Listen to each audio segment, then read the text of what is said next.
국민의 약 3,300만 명이 가입해서 제2의 건강보험으로 불리는 실손보험. 아마도 많은 분들이 가입하고 계실 겁니다. 그런데 그동안 피보험자의 실손 의료보험금 청구권이 빈번히 발생했는데도 불구하고 수작업으로 청구가 이루어지는 바람에 불편함과 시간 소모 상당했는데요. 실손 의료보험 청구 자동화가 추진되면서 현재 70%에도 못 미치는 실손보험 지급률에도 영향을 미칠지 이목이 집중되고 있습니다. 자세한 내용은 키움 에셋 플래너 손우철 전문위원 모시고 얘기 나눠보겠습니다. 안녕하세요. 네, 안녕하세요. 예, 오랜만에 뵙는데요. 네네. 사실 실손의료보험 저도 들고 있지만 정말 이걸 뭐 계력이라고 해야 되나 너무 힘듭니다. 사실. 그래서 이 보험가입자가 보험금 청구하는 데 있어서 절차 때문에 힘들기 때문에 전화하면 또 보험을 팔 때는 전화를 그렇게 하던 분들이 전화를 잘 받아갖고 설명을 잘 안 해줘요. 그러니까 이 간편 청구 시스템이 결국 도입이 된 것 같은데 어떻게 좀 나아질까요?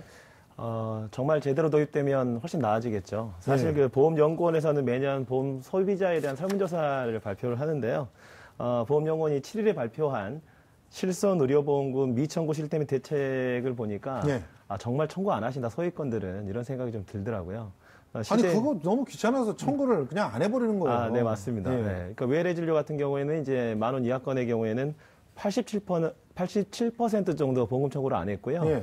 8,000원 이하 약 처방의 경우에는 이제 93%가 보험금 청구를 하지 않았습니다. 그래서 실제 방금 얘기를 하셨던 것처럼 뭐 보험 소비자의 경우에는 보상을 받기 위해서 어떤 서류를 어떻게 제출해야 되는지도 잘 모르기도 하고 그리고 또 보험금 청구서를 작성을 해서 이제 뭐 팩스를 보내야 된다라거나 뭐 이런 측면들이 있기 때문에 좀 복잡해서 청구를 안 하셨는데 현재 정부가 추진하는 이제 실손 의료보험금 자동 청구가 이루어지게 되면은 아무래도 가입자 입장에서는 좀 손쉽게 좀 이제 보험금을 나중에 받을 수 있지 않을까 그런 생각은 듭니다. 아니 무슨 진단서 하나 떼는데도 돈이 꽤 들어간단 말이에요. 그러면 진단서 떼는 돈하고 받는 돈하고 생각해 볼 수밖에 없잖아요. 네, 맞습니다. 그리고 팩스를 보낼 때도 제가 한번 이걸 시도를 해봤는데 아니 집에 팩스가 있는데도 불구하고 그 서류가 한 30장 넘게 되니까 팩스 보내는 것도 일이에요. 보내다가 끊겼다, 뭐 안 들어왔다, 뭐 전화하고 이러는데 뭐 한두 시간 훌쩍 가더라고요. 그러니까 이제 이런 상황들이 결국은 설계자한테 자꾸 이렇게 귀찮게 뭔가 부탁을 해야 되고 설계자는 또 전문가가 아니라서 설계자도 잘 몰라요. 청구하는 부분은. 그러니까 실손보험 청구 참 어렵지 않았습니까, 그동안? 네, 그러니까 이제 사실 그래서 좀 실력 있는 설계사님하고 운 좋게 이렇게 만나면은 좀 이제 편해지시기도 하고 이런 것들이 있는데, 요즘에는 이제 그나마 많이 편해진 건 사실입니다. 근데 저 같은 경우는, 아이가 3명이 있다 보니까 돌아가면서 아프거든요. 그래서 그때그때 청구하지 않으면 비용 처리를 하기가 상당히 어렵거든요. 그래서 바로바로 그냥 당일에 앱 같은 거를 활용해가지고 이렇게 이제 청구를 하기도 하는데. 앱이 있어요? 지금? 네네. 그러니까 보험금을 청구하는 방식이 사실 여러 개가 있습니다. 근데 방금처럼 잘 모른다는 게 문제죠. 그러니까 처음에 어떤 부분들이 있냐면 가입하신 회사 홈페이지에 들어가셔가지고 청구하시는 방법도 있고요. 그리고 이제 회사나 아니면 일반 회사에서 이제 앱을 출시를 했는데 그걸 활용해서 청구하는 방법도 있고 아니면 이제 전통적인 방식이 뭐 고객센터에 뭐 전화를 한다라거나 팩스를 보낸다라거나 방문한다거나 우편한다거나 이렇게 좀 다양한 방법들이 좀 있는데 근데 문제는 뭐 100만 원이나 200만 원 이하 건의 소액건의 경우에는 아까 이제 불편하시다고는 했는데 그나마 팩스 처리를 하면 원본이 아니더라도 받아주거든요. 그런데 이제 200만 원 이상의 이제 고액건의 경우에는 사실 원본 서류들을 다 뭐 우편으로 보낸다라거나 직접 방문해서 이제 제공을 해야 된다라거나. 완전히 이건 갑질 아닙니까? 네, 이런 측면들이 있기 때문에. 그래서 이런 측면들이 바로 자동 청구에서 상당히 이제 보완이 될 수 있다. 이런 기대감을 저 개인적으로 갖고 있습니다. 실손 의료보험금 청구와 관련된 민원도 상당했죠?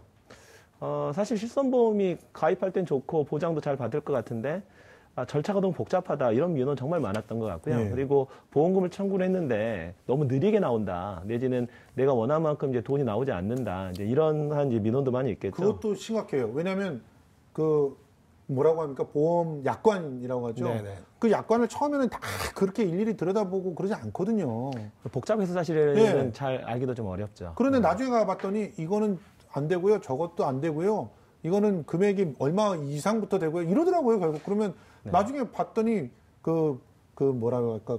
진료, 서류 네네. 띄는 그런 돈들만큼도 제대로 받지 못하는 경우들이 많더라고요. 네, 그래서 사실 이제 제대로 알고 이렇게 있어야 되는 건데, 그러니까 방금 얘기하셨던 것처럼 사실은 뭐 내가 제대로 보험금 청구를 한 것 같은데 추가적인 서류를 내라 이러면 사실 돈 낭비, 시간 낭비 예. 이런 측면들이 있기 때문에 이 실손보험금 자동 청구가 되게 되면 이런 절차들이 많이 이제 완화가 될 것 같고요. 또 하나 이제 관점을 바꿔보면 그 정부가 국민건강보험의 보장성을 강화하고 있잖아요. 예. 이러다 보니까 사실은 보험사가 약간 이걸 악용하는 부분도 있습니다. 아, 그래요? 네, 그러니까 이를테면 본인 부담 상한제라고 있거든요. 예. 본인 부담 상한제라는 게 뭐냐면 환자가 부담하는 연간 이제 본인 부담금 총액이 이제 소득 수준에 따른 상한액을 넘게 되면 그 전액을 공단이 이제 지급을 하는 예. 이런 제도입니다. 예. 그런데 이게 시차가 있어요. 예. 그러니까 실손보험을 청구해서 바로 받을 수 있는 보험금이 있고 본인 부담 상한제에 의해서 받을 수 있는 이제 그 정부에서 받는 공단에서 받는 이제 금액 자체에 대한 시차가 있다 보니까 예. 어떤 민원들이 요즘 발생하고 있냐면 보험사가 임의로 본인 부담 상한액을 산정한 다음에 우리는 보험금 못 주겠다 이렇게 거절을 하거나 아니면은 이제 웃기는 얘기죠. 그거는 보험금을 진짜. 일단 지급을 하는데 나중에 상한액을 받게 되면 우리한테 반환할 거를 각서를 써라. 그게 말이 돼요? 이러한 부분들이 좀 있죠. 그게 애초에 약관에 있는 얘기입니까? 이게 이제 2017년 3월 달에 표준약관이 개정되면서 들어갔는데 그 이전에 가입한 사람들한테까지 이제 적용을 하는 측면들이 있고요. 근데 또 보면 실손보험의 특성 자체가 내가 지급한 의료비 자체에 대해서 지급하는 거기 때문에 보험사가 무조건 잘못했다 이렇게 보기는 어렵지만 이런 측면들이 이제 자동 청구가 되게 되면 상당히 좀 정교하게 보험사가 악용하는 사례를 또 많이 막을 수 있지 않을까 그런 생각이 듭니다. 지금 보니까 그 병원 측에서 이걸 꺼려한다고 그러는데 왜 그런 거예요? 좀 이제 명분이 어떤 명분이 있냐면 이게 의사협회가 이런 얘기들을 했거든요. 그러니까 의사의 진료 내용이 삼자에게 제공되는 것 자체가 의료법 위반이다. 이런 식의 이제 반대 의사를 나타내고 있는데 또 다른 측면에서는 이제 이렇게 얘기하시는 분들이 있는데요. 예를 들어서 이제 실손보험금이 자동 청구가 돼서 그대로 이제 정보가 이제 노출이 되면 이제 급여 항목이 있고 좀 비싼 비급여 진료비가 그렇죠. 있지 않습니까? 이게 이제 그대로 이제 노출이 되는 부분들을 좀 불편해한다. 이런 인식들이 좀 있더라고요. 이런 부분들이 비급여 진료비가 그대로 노출이 되면 아무래도 진료 수가 인하라든가 이런 여론이 형성될 수가 있기 때문에 좀 불편해한 측면들이 있는 건 맞는 것 같은데 그런데 이 현재 시대 자체가 이 플랫폼상에서 자꾸 통합이 되고 자동화되는 것이 현재 트렌드니까 좀 흐름은 좀 바꾸기는 어렵지 않냐 이런 생각은 듭니다. 사실은 보험 가입자 입장에서 보면 이제 보험료 청구가 이제 간단해지는 거잖아요. 그런데 실제로 그 보험료에 둔감해질 수가 있다. 이런 얘기도 나오더라고요. 이게 무슨 얘기인가요? 그러니까 정확하게 얘기를 드리면 실손보험이 자동 청구되니까 보험사에서 알아서 보험금을 잘 이렇게 지급해주겠지. 이렇게 생각할 수가 있는데 그건 아니라는 거죠. 무슨 말인지 알겠습니다. 네, 그러니까 내가 막 열심히 가가지고 막 이렇게 서류하고 뭐 이러던 고통에선 벗어나지만 뭐 저절로 돈이 들어왔으면 잘 들어왔겠거니. 근데 실제로 그 가운데 손해가 나는 경우들도 생길 수가 있다. 이런 얘기군요. 네, 맞습니다. 그러니까는 이제 보험사의 경우에는 절대 먼저 보험금을 챙겨주지는 않거든요. 신청을 하는 걸 이제 챙겨주는 건데 사람들이 이제 실손보험만 가입하는 게 아니잖아요. 그렇죠. 가입한 보험에는 뭐 실손보험을 받을 수 있는 특약도 있지만 뭐 이를테면 암에 걸렸을 때 진단비를 받을 수 있는 게 있다라거나 뭐 입원을 하거나 수술을 받았을 때 정액으로 지급받을 수 있는 보험금이 있다라거나 이런 것들이 있는데요. 이런 것들은 좀 꼼꼼하게 자기가 청구도 하고 제대로 들어온지를 따져봐야 되는데 이게 자칫 이렇게 실손보험금이 자동 청구가 됐으니까 그런 것까지 알아서 챙겨주겠지 이렇게 좀 오해를 할 수가 있으실 것 같아요. 따라서 실손보험금 자동 청구가 이루어지더라도 본인이 가입한 보험의 내역은 좀 정확하게 파악을 하시고 계셔야 될 것 같고요. 그리고 이런 부분들이 특약 같은 것들은 정말 꼼꼼하게 제가 방금 말씀드린 부분이 바로 그 부분 정확히 말씀해 주셨는데 특히 이제 특약 내용을 정확히 인지를 하시고 그게 정확하게 들어오는지는 본인 스스로 아직까지는 판단을 하셔야 된다. 이 점을 강조드리고 싶습니다. 지금 뭐 몇몇 보험사에서 이미 실시하고 있다고 들었거든요. 그 보험료 간편 청구 시스템. 이용률이 얼마나 되고 또 실질적으로 얼마나 도움이 되고 있는지요? 아직까지는 테스트 단계로 좀 보면 좀 좋을 것 같아요.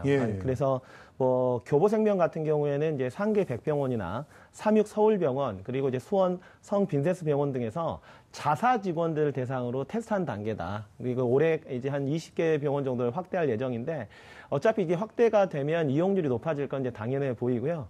아직까지는 이제 핀테크라고 하죠. 예. 그래서 이제 핀테크 사업자가 병원과 연계해서 좀 보험금 손쉽게 청구할 수 있는 이런 형태의 서비스를 하고 있는데 아직까지 보면 아무래도 이제 스마트 기기를 용이하게 활용할 수 있는 이런 분들의 경우에는 쉽게 활용할 수 있지만 그렇지 않은 부분들은 아직까지 접근성이 있는 것이 사실입니다. 그래서 여기에 대한 좀 제도적인 보완은 필요하다 이렇게 좀 말씀드리고 싶습니다. 자, 그럼 마지막으로 짧게 실손보험료 청구에 있어서 앞으로 가입자가 반드시 명심해야 될 것 정리를 해주시죠. 네, 자기의 보험금은 자기가 지켜야 된다. 본인이 약관을 제대로 인지하지 못한다면 전문가라도 제대로 선정을 해서 전문가를 통해서라도 제대로 보험금을 찾아야 되는 거고요. 그리고 보험금 소멸시효가 3년이거든요. 그래서 3년 내에 부분들을 청구할 수 있으니까 귀찮다 생각하지 마시고 한 번 정도 정리해서 좀 보험금을 청구하셨으면 좋겠습니다. 알겠습니다. 네, 지금까지 키움 에셋 플래너 손우철 전문위원 모시고 실손의료보험금 청구 자동화의 주요 내용, 또 가입자가 꼭 짚어야 될 내용 등에 대해서 이야기 나눠봤습니다. 오늘 고맙습니다. 네, 감사합니다.